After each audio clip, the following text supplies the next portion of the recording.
fire in Leland, and it was a 5-unit fire. So we dispatched the DAP team, the disaster action team, and they went out expecting 5 units. When they got there, they found out it was 3 units and that they wouldn't need any more assistance, because part of the DAP's responsibility is once you get on scene to assess what the needs are. So because Bev and Jim are very experienced volunteers, they decided they could handle it themselves.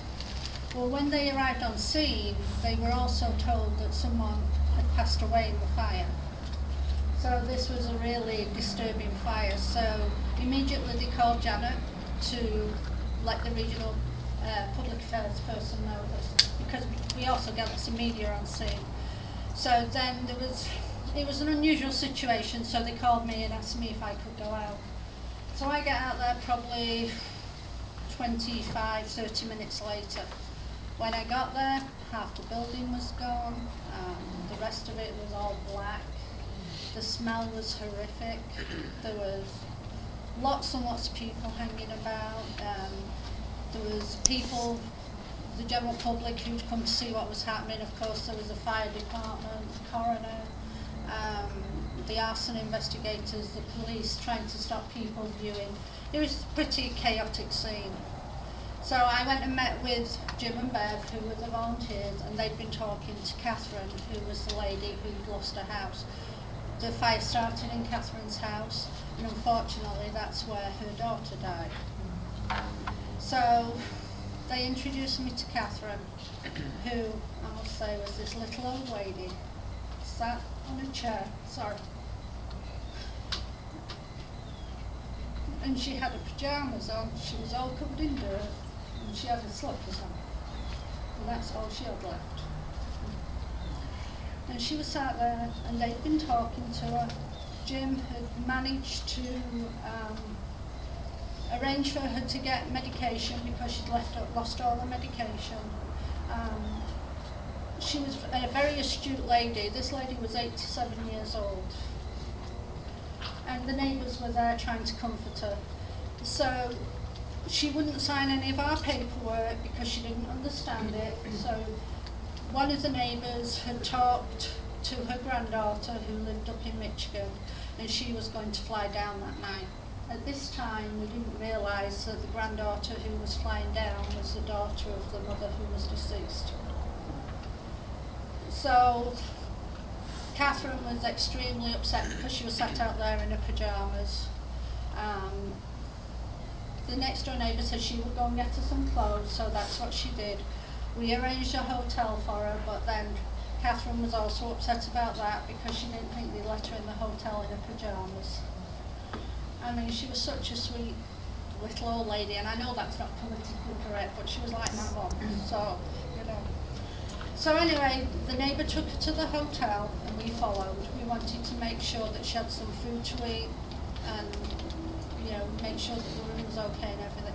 Normally, we give out a client assistance card so that they can go out and buy their own clothes or buy their own food, but, you know, she had difficulty walking. She couldn't go out to the store, obviously, and she had nobody apart from her daughter. What I didn't mention was, while I was sat talking to her before we got her to the hotel, she was telling me what had happened, and she said that she smelt smoke, she opened the bedroom door, and the bedroom was in flames. Of course, she couldn't get her daughter out, and she couldn't walk very well herself. Fortunately for her, somebody was passing by and they threw something through the window, and somehow or the other managed to get her outside. So, I mean, that's traumatic enough in itself. So anyway, we got her to the hotel. She was in the hotel, and obviously she would have no food. So Jim and I asked her what she wanted to eat, and we decided we'd go to Denny's and get her something to eat. Well, at this time, I think she must have been in shock, because she gave us a full menu of what she wanted to eat. And her main concern was that there wasn't the Golf Channel on the TV. So we left Bev with her, and Jim and I went and got her some food and some drinks and brought it back. By the time we got back, it must have sunk in, because she kept saying over and over she wished she could have saved her daughter. And it was her daughter's 66th birthday the next day.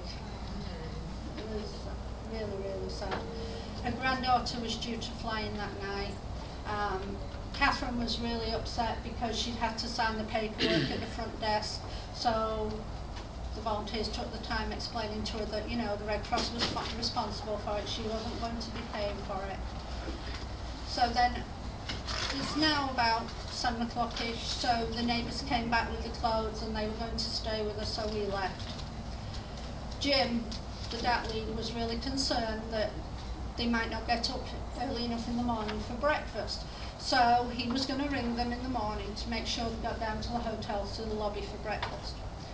He calls at 7 o'clock, Pamela, the granddaughter, had arrived, and you know, Catherine was having a good old nag at him about not being there already, and why wasn't he there to help them so soon. So anyway, him and Bev went back and they helped them. They did a client assistance card for food and clothes, filled out a dispersing order for the hotel. We also got in touch with mental health, who's been trying to contact them to no avail, unfortunately. We also spoke to the area council on ageing to see what they could do. Anyway, it turned out that Catherine decided that she was going to go back up north with her granddaughter. So we followed up, and that's what's happened.